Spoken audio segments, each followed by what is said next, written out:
Bonjour à toutes et à tous et bienvenue dans cette nouvelle vidéo sur la chaîne de Nico. J'espère que vous allez tous bien. Aujourd'hui, on va voir un petit produit que j'affectionne et que je trouve très utile dans l'impression 3D. C'est quoi? C'est les filaments dryer. Et là, on est sur un produit de chez FixDry. Allez, c'est parti! On se retrouve sur le site FixDry. Donc, on peut voir que là, on a les dryers de filaments, qui a 3 modèles. Donc, on a notre modèle ici qu'on va voir ensemble où on peut accueillir à l'intérieur donc 2 bobines d'1 kg. À la limite, si vous avez une plus grosse bobine, c'est possible aussi. Et là, c'est vraiment que pour une bobine. On voit qu'ils ont du stock pour l'Europe. Donc ça, c'est plutôt cool. Après, c'est vrai que dessus, il y a pas mal de trous. Hein. Ça, c'est cool aussi. Plus facile pour diriger nos filaments, si on en a plusieurs ou pas. Comme je disais, on peut mettre une bobine ou 2 bobines. Donc ça, c'est aussi par rapport à ce que vous avez. Là, ils nous mettent quoi?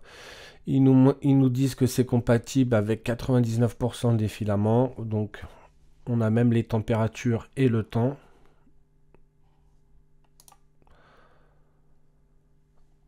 Ok. On fait un petit tour ensemble. Comme je disais tout à l'heure, en fait, il y a 10 trous. Comme ça vous laisse le choix de ce que vous préférez. Donc ici, là, on voit que c'est l'image de l'autre modèle. Température max, donc on est 70 degrés. Ok. Ça, c'est des comparaisons avec d'autres dryers de filaments, avec d'autres marques. Je vous laisserai aller checker ça. Hein. Je vous mettrai de toute façon, vous retrouvez le lien dans la description de la vidéo. Au niveau des caractéristiques, donc ils disent que la capacité, donc un rouleau de 3 kg ou 2 bobines de 1, donc ça c'est ce qu'on a vu au début. Température jusqu'à 70, 80, donc on a du PC, PETG, TPU, ABS, ASA, polypropylène, du PLA, du PVA, du bois, la soie, du PA, chauffage, PTC améliore plus d'efficacité par rapport au chauffage. Ventilateur intégré, les 10 trous, un détecteur d'humidité indépendant, spécification du produit, qu'est-ce qu'ils nous disent? Donc, dimension du produit, donc c'est en pouces, matériaux de la couverture PC, donc ça doit être polycarbonate, type de matériau, ça c'est plutôt cool, acier inoxydable en général, tout est en plastique, là c'est vrai, on voit que le corps du dryer, il est en métal, donc c'est plutôt quali. On a une FAQ, le sèche-linge. Bon, c'est vrai que les traductions sont pas ouf, mais bon, on s'en fout. Politique de retour, ok. Manuel de l'utilisateur. Ça, c'est à télécharger. Hop, ça marche plus. Ok. Là, il y a une petite vidéo pour voir le fonctionnement. Donc, je vous mettrai de toute façon le lien dans la description de la vidéo.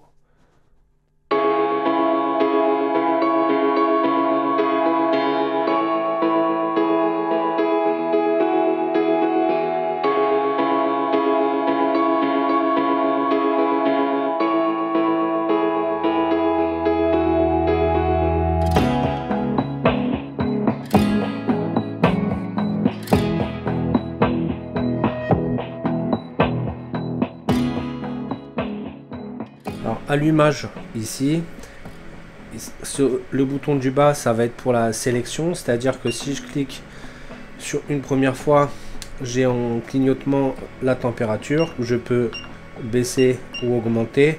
En l'occurrence ici, on est sur 52 degrés et les 50 degrés, on est sur donc pour le PLA. Ici, on a le temps, donc je vais recliquer une autre fois. Et une seconde fois pour les heures et les minutes. Donc c'est pareil. Hop, et je peux le changer à ma guise.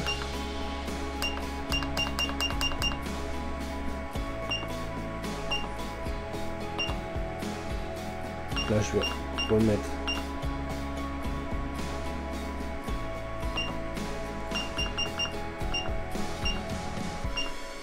Voilà.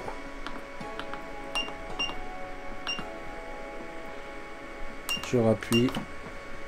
Donc ce qui est pas mal aussi, c'est que ça monte vraiment pas d'un pic, c'est vraiment graduel.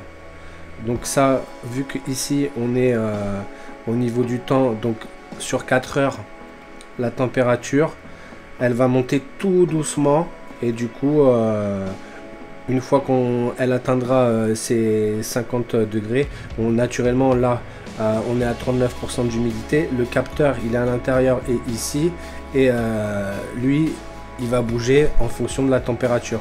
Donc c'est vraiment graduel.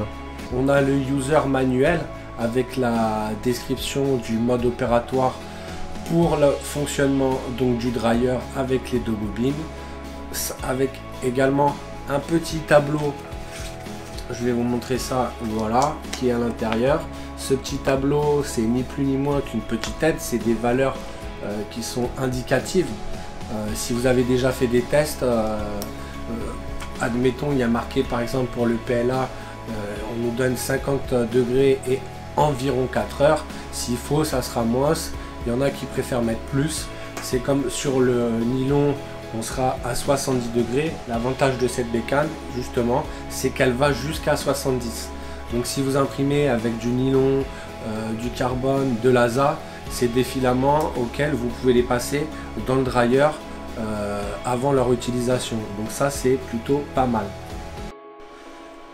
Ce qui est important aussi de positionner, c'est ça, cette pièce-là. Ici, on va voir, c'est la partie chauffante. Donc si vous posez vos bobines ici, surtout, n'oubliez pas de mettre cette partie-là. C'est ce qui va faire diffuser la chaleur de chaque côté et non qui va être en contact direct avec la bobine. Si on fait ça, on va avoir des problèmes sur le filament, ça va ramollir directement le filament et là on sera plus bon. Donc cette pièce est très importante à ne pas oublier à la mettre. Après vous mettez votre bobine. Alors on a le choix soit de mettre deux bobines ou alors de mettre une grosse bobine. Après là ici on est sur des bobines en carton. Hein, on peut voir que franchement ça roule très bien. Ici j'ai mis une bobine en carton avec les renforts sur le cartonnage et c'est pareil, ça tourne aussi vraiment très bien. On a également le petit tube PTFE. Le petit tube PTFE, il va nous servir à quoi? Il va nous servir tout simplement, une fois qu'on a choisi la position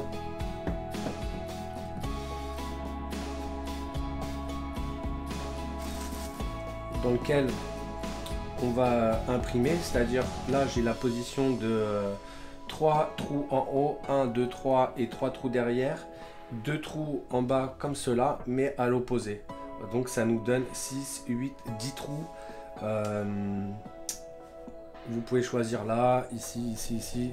En partant de l'autre côté, ça veut dire que si vous avez plusieurs machines, et ben vous pouvez très bien imprimer dans un sens, l'autre bobine dans l'autre sens et imprimer avec le même dryer sur deux imprimantes différentes. Donc ça c'est une option qui est sympa aussi. Le seul truc que je dirais qui manque, c'est que les ouvertures, il n'y a pas de petit téton de fermeture. Donc à la longue, quand on s'en sert pas, après ça va laisser passer forcément l'air. Donc je pense que ça aurait été mieux d'optimiser et de faire des petites fermetures. Et ça, avec l'aide d'une imprimante, on fait des petits tétons. Et comme ça, on pourra boucher les trous et sélectionner les trous qu'on souhaite garder d'ouvert. Et après, enlever les petits tétons pour ouvrir. Remettre le tube PTFE à l'intérieur. Voilà, ça se glisse très facilement. Et ça, c'est le côté qui vient à la machine. Moi, je l'utilise déjà depuis plusieurs semaines et honnêtement, j'avais un autre filament dryer d'une autre marque, mais qui fonctionnait avec des sachets de silica. Et là, c'est le jour et la nuit. Même des bobines qui sont bien stockées, enfermées dans leur poche, c'est toujours mieux de pouvoir avoir son dryer et de le mettre dedans. Maintenant, ce que je fais, c'est que quand j'imprime des grosses pièces, je mets donc la couleur de ma bobine que je vais utiliser, tout en sachant que j'ai ma deuxième bobine qui derrière forcément va être utilisée, et du coup celle-ci elle sera déjà prête à l'emploi vu qu'elle aura déjà eu son temps de séchage. Donc ça aussi c'est plutôt un gain de temps. Et voilà, c'est tout ce que je pourrais vous dire sur l'utilisation de ce dryer, que perso je le valide à 10 000%. Je me régale avec, et ça me fait gagner du temps, comme je vous l'ai dit, avec l'emplacement de la deuxième bobine. Donc on arrive à la fin de cette vidéo. J'espère que ces informations vous a plu. Je vous mettrai un lien dans la description de la vidéo, et également avec un petit code promo que j'ai pu avoir grâce donc à FixDry.